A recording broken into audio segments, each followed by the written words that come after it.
អ្នកលក់បន្លែដែលលោកផ្លែឈើមួយចំនួនឥឡូវកំពុងតែព្យាយាមឆ្លៀតឱកាសស្របពេលដែលប្រទេសកំពុងតែមានបញ្ហាជាមួយនឹងប្រទេសគេចាបងប្អូនកំពុងតែព្យាយាមដំឡើងតម្លៃតាមអំពើចិត្តដំឡើងតម្លៃថ្លៃមែនទែនតាមអំពើចិត្តរបស់ពួកគាត់តែម្ដងប្រយ័ត្នតែគេឈប់ទិញហើយដឹកយកទៅចាក់ចោលហើយនាំគ្នាស្រែកថាអត់ទីផ្សារបងប្អូនណាចាព្រោះដោយសារតើឥឡូវប្រទេសយើងកំពុងតែមានបញ្ហាណាអញ្ចឹងគ្រាហ្នឹងឯងដែលយើងនឹងត្រូវតែរួមដៃគ្នាជួយគ្នាមិនមែនជាគ្រាមួយដែលត្រូវបងប្អូនឆ្លៀតឱកាសដំឡើងតម្លៃទេបងប្អូនយល់ទេត្រូវតែគិតត្រង់ចំណុចនេះឲ្យបានមែនទែនហើយអត់មានរឿងពងមាន់ពងទាអីកាលមុនលក់15,000 16,000សោះឥឡូវដល់ពេលទីផ្សារស្រុកខ្មែរកំពុងតែឡើងនាំគ្នាលក់អី18,000តែខ្លះលក់10,000អញ្ចឹងទៅហ្នឹងហើយវារបៀបថាវាឡើងថ្លៃមែនតើហ្មងបងប្អូនសើថា1គុណនឹង2របស់ណាដែលមិនគួរឡើងថ្លៃក៏ពួកគាត់ឡើងថ្លៃដែរមិនដឹងថាពួកគាត់គិតអីអត់ដឹងថាឥឡូវហ្នឹងប្រទេសកំពុងតែមានបញ្ហាត្រូវការបងប្អូនជួយជ្រោមជ្រែងណាបងប្អូនរដ្ឋាភិបាលយើងជួយជ្រោមជ្រែងណាពួកគាត់អញ្ចឹងមានតែបងប្អូនហ្នឹងឯងចាបើសិនជាអត់បានជួយចោលជួយចោលទេកុំយកជើងរៀបទឹកហើយកុំចូលចិត្តតម្លើងតម្លៃខ្ញុំឃើញបងប្អូនអាជីវករមួយចំនួនគាត់ចូលចិត្តណាអាជីវឱកាសស្របពេលដែលប្រទេសកំពុងតែមានបញ្ហាស្របពេលដែលពួកយើងត្រូវការពួកគាត់ជួយនិយាយទៅពួកគាត់អត់អាចជួយអីបានទេប៉ុន្តែសុំតែកុំឲ្យឡើងតម្លៃទីផ្សារទៅបានហើយចា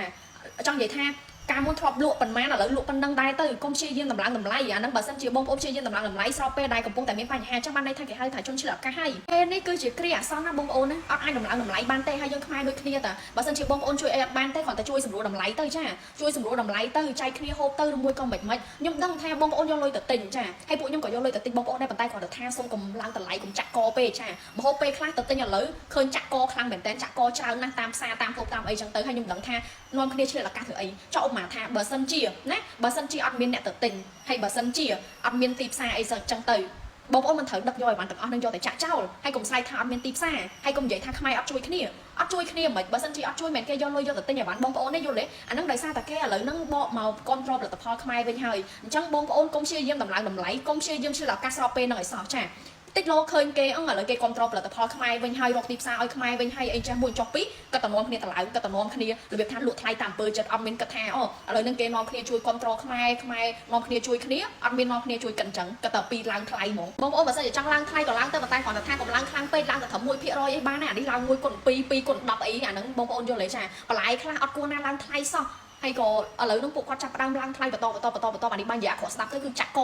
ខ្មែរគ្នាឯងណាអត់មានជួយអានេះអត់មានជួយជ្រោមជ្រែងណាអត់មានជួយគ្នាសោះមានតែនាំគ្នាជួយរបៀបថាគិតតែឡើងគិតតែអីចឹងបងប្អូនអត់មានអាសូរដល់គេដែលខំធ្វើសោះចែកគ្នារស់ទៅបងប្អូនហើយដូចខ្ញុំនិយាយចឹងចែកគ្នារស់ទៅចាហើយជួយគ្នាទៅបងប្អូនមិនស្លាប់ហើយយកតែប៉ុណ្្នឹងយកទៅបានទេចាអត់មានពីណាគេស្លាប់ហើយយកទៅបានទេអញ្ចឹងកំឡុងពេលដែលខ្លួនកំពុងតែនៅរស់ព្យាយាមជួយគ្នាឲ្យបានច្រើនព្យាយាមធ្វើអំពើល្អឲ្យបានច្រើនប្រទេសឥឡូវហ្នឹងកំពុងតែមានបញ្ហាអញ្ចឹងត្រូវការបងប្អូនហ្នឹងឯងនាំគ្នាជួយម្នាក់ម្ដាយមួយជើងទៅបើសិនជាបងប្អូនអត់បានជួយអី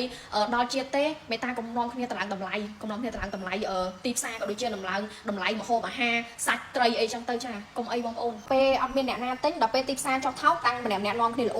អូថាអត់មានទីផ្សារទេលក់អត់ដាច់ទេឬមួយក៏មិន